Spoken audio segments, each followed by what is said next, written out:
Welcome back to Get Fit Guy. I'm Kevin Dunn. This week I'm going to look at aging and how the best thing we can do for ourselves to maintain our physical capacity is to move. You got to use it or lose it. Now, I've talked before about the idea of fitness or physical training as a form of medical intervention to hedge against the relentless march towards entropy. So perhaps I might be repeating myself here, but since we all need to hear something a few times before it sinks in, that's fine. This might also be the first time some people are listening in, and that's great. Welcome to the Get Fit Guy family. We all age, but there's an idea about sick aging. That is that instead of being able to remain fit, healthy, and free of disease as we grow older, we experience a host of age-related sicknesses. These include, but are not limited to, decreased muscle mass, exercise or anabolic resistance, insulin resistance, hyperglycemia, hypertension, increased serum lipids, and increased visceral fat. These metabolic syndromes combine to manifest as early frailty, type 2 diabetes, and then the resulting polypharmacy, reliance on multiple medications, and the unwanted side effects of those include more muscle mass loss, fatigue, brain fog, and so on. Over time, these processes of aging and polypharmacy become more and more interconnected. One way out of the repeating loop is exercise as an intervention. We can increase our muscle mass, decrease our insulin resistance, blood pressure, and body fat, all with a smart and recoverable training protocol. So where do we start? So I've been trained for at least 12 years now that you have to start with strength training. That's the fundamental prescription for an aging adult. This is because the first things we lose, muscle mass and bone mineral density, are addressed most effectively by strength training. You may not enjoy lifting weights, but don't tell me you enjoy taking pills and getting injections. Only one of these interventions can effectively address a situation without hugely unwanted side effects, unless you consider having bigger muscles an unwanted side effect, in which case, I don't know what to tell you. Muscles and other soft tissues in the body respond to tension. That is, the force of gravity pulling us downwards, like if you're hanging from a tree branch or a pull-up bar. If I then tried to grab your feet and pull you off the bar, you'd tense up and the muscles would contract, allowing you to resist. So it's not really possible to build up muscular strength without this. Last week, I was at the gym myself, and I saw the Golden Oldies class, or whatever arbitrarily insulting thing they've decided to call the over 60s that week. It was in the swimming pool and performed with foam weights in the water. Now, I'm looking at this, and I'm wondering what thought process has gone on to lead the gym to the conclusion that this is useful training for the over 60s. Firstly, if you're free-floating in the water, you don't have tension acting on your muscles because the effects of gravity have been radically diminished. Secondly, the foam dumbbells you've got are being supported by the water more than by the participants. And thirdly, again, it's removing the stronger effects of gravity we would have out of the water, therefore eliminating compression or top-down loading on the bones, which is how bones remodel themselves and become stronger. So I asked the gym manager about this, and I explained exactly the above. And she told me, well, it sounds like you don't think older people should be moving. Don't you agree that them being here and doing this is better than them being at home watching TV? Yeah, nice straw man argument. Like, damn, this guy's asking questions I can't answer, so I better quickly spin this around and introduce a brand new argument that he can't win or disagree with. The point here is actually that the person in control of the gym's programs couldn't explain the reason for the program. Is it better than being at home watching TV? Well, 1000% yes, but does it make any sense at all and address the needs of the demographic it's claiming to serve? Nope.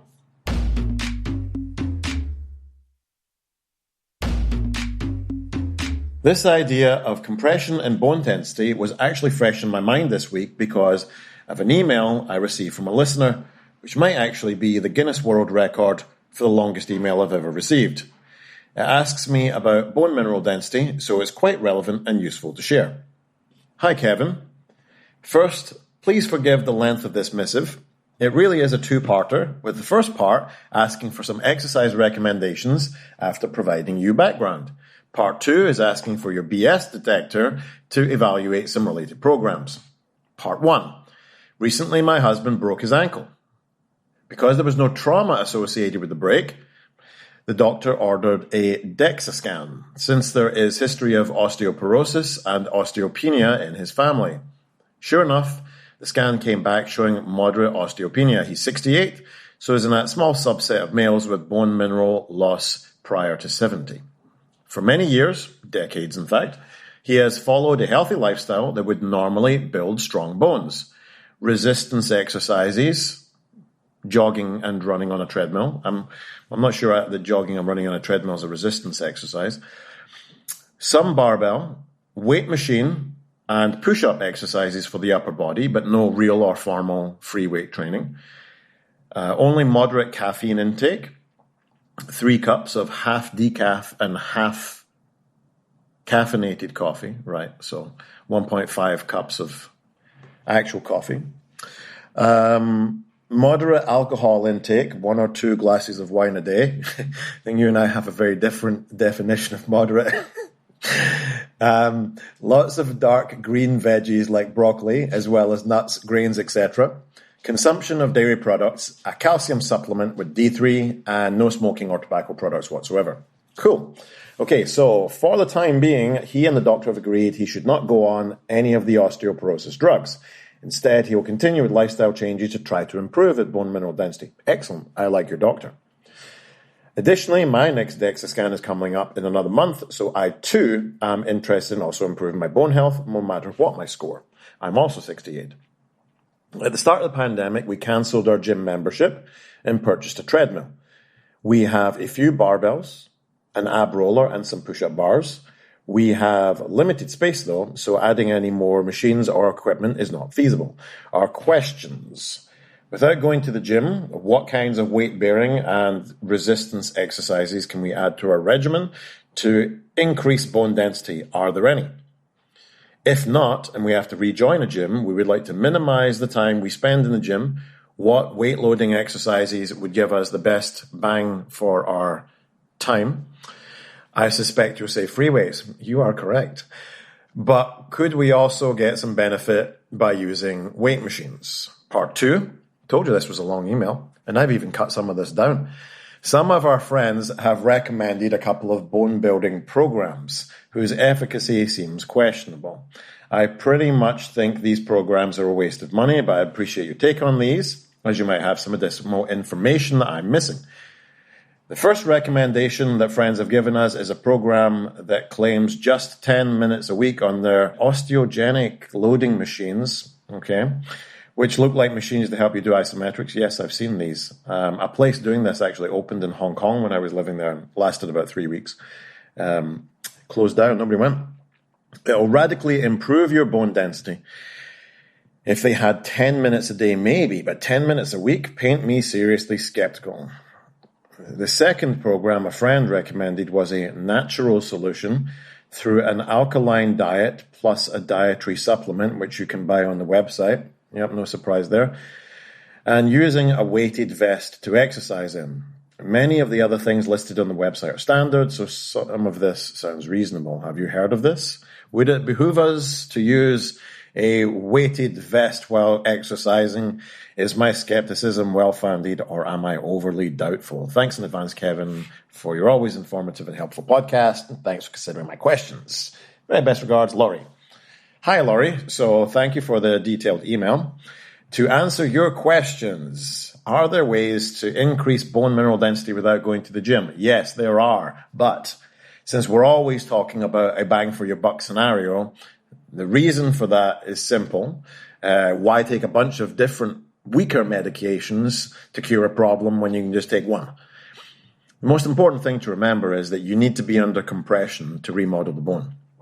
You could compress yourself with a weighted vest, as per your final question, but the issue is that at some point it won't be sufficient stress to keep driving adaptation, because what are you going to get? A 14 to 20 pound load on the system.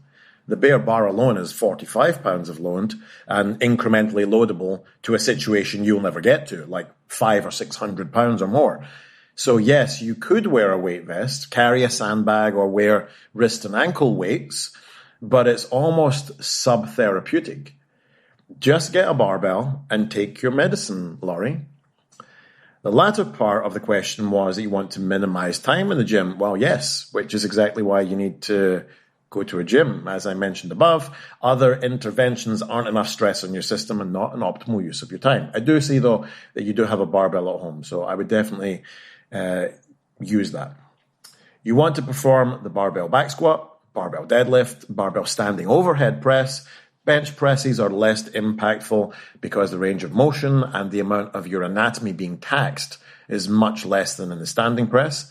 But if you had time, I'd throw that in there also. Can you do these things on machines? Yes, you can.